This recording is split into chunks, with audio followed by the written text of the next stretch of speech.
Brokerage reports भी आज सुबह निकल कर आई है। रविंदर हमारे साथ जुड़ चुके हैं। और रविंदर, सबसे पहले स्विगी के नतीजों की अभी शरद ने हमारे साथ चर्चा की, नतीजे काफ़ी कमज़ोर रहे, लेकिन ब्रोकरेज हाउसेस का क्या कहना है इसके ऊपर? जी, तो हम सबसे पहले शुरुआत करते हैं स्विगी से, जहाँ पर मैक्वारी ने जो स्विगी पे नोट निकाली है और उन्होंने अंडर परफॉर्म रेटिंग को मेंटेन रखा है और टारगेट प्राइस जो 325 का रखा है, जहाँ पे उन्होंने कहा है कि जो क्विक कॉमर्स बिजनेस का जो लॉस था वो हायर देन एक्सपेक्टेड था और नेटवर्क एक्सपांशन और कॉम्पिटिटिव इंटेंसिव के चलते मार्जिन में जो है और भी प्रेशर देखने को मिल सकता है। मैक्वारी का जो प्रीफर है वो जोमेटो रहेगा ओवर स्विगी। इसी के साथ साथ यूबीएस ने भी नोट निकाली स्विगी पर, जहाँ पर उन्होंने मेंटेन रखा है बाय रेटिंग और टारगेट प्राइस 515 का रखा है, जहाँ पे उन्होंने कहा है कि मैनेजमेंट जो है कॉन्फिडेंट है ब्रेकिंग इवन के लिए और मार्जिन प्रेशर जो है अगले कुछ क्वार्टर के लिए और देखने को मिल सकता है। स्विगी का जो है अभी कोई फिलहाल एक्सपेंशन प्लान नहीं है डार्क स्टोर को लेकर, जैसे कि जोमेटो का है। अगला जो स्टॉक फोकस में रह सकता है कांसाई नेरोलैक, जहाँ पर मैक्वारी ने मेंटेन रखा है न्यूट्रल रेटिंग और टारगेट प्राइस 225 का रखा है, जहाँ पे उन्होंने कहा है कि जो डेकोरेटिव सेगमेंट का जो सेल्स है वो बेटर रहा है as compare to Asian paint और जो अनसर्टेनिटी है ग्रोथ ट्रैजेक्टरी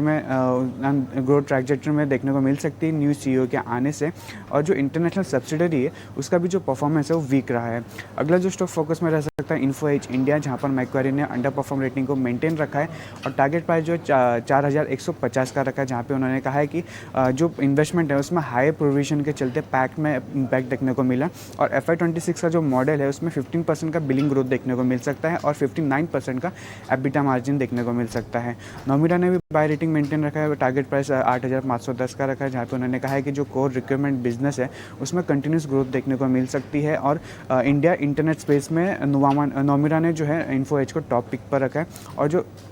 टारगेट प्राइस में जो फॉल है उसमें जो कंपनी का इन्वेस्टमेंट है जोमेटो का, उसके चलते जो टारगेट प्राइस में कट देखने को मिला है। आखिरी में जो स्टॉक आज फोकस में रह सकता है मैक्स फाइनेंशियल सर्विसेज, जहाँ पर CLSA ने मेंटेन रखा है आउट परफॉर्म रेटिंग और टारगेट प्राइस जो है 1280 का रखा है, जहाँ पे उन्होंने कहा है कि जो टारगेट प्राइस में जो कट किया है उसका जो की ट्रिगर है जो अनसर्टेनिटी देखने को मिल रही है बैंक का चैनल्स में, इंश्योरेंस इंडस्ट्री में, और इस कैटेगरी में मैक्स फाइनेंशियल जो है CLSA के लिए टॉप पिक पर रखा है। उन्होंने जो है VNB मार्जिन रिवाइज किया है अपवर्ड 23% का ओवर FY25 से 27 के बीच में, और जो इंश्योरेंस अमेंडमेंट बिल है वो एक की ट्रिगर होगा मैक्स फाइनेंशियल सर्विस के लिए। कई सारे स्टॉक्स जो ब्रोकरेज रिपोर्ट्स के दम पर आज फोकस में रहेंगे। रविंदर, शुक्रिया पूरी डिटेल्स के साथ जुड़ने के लिए।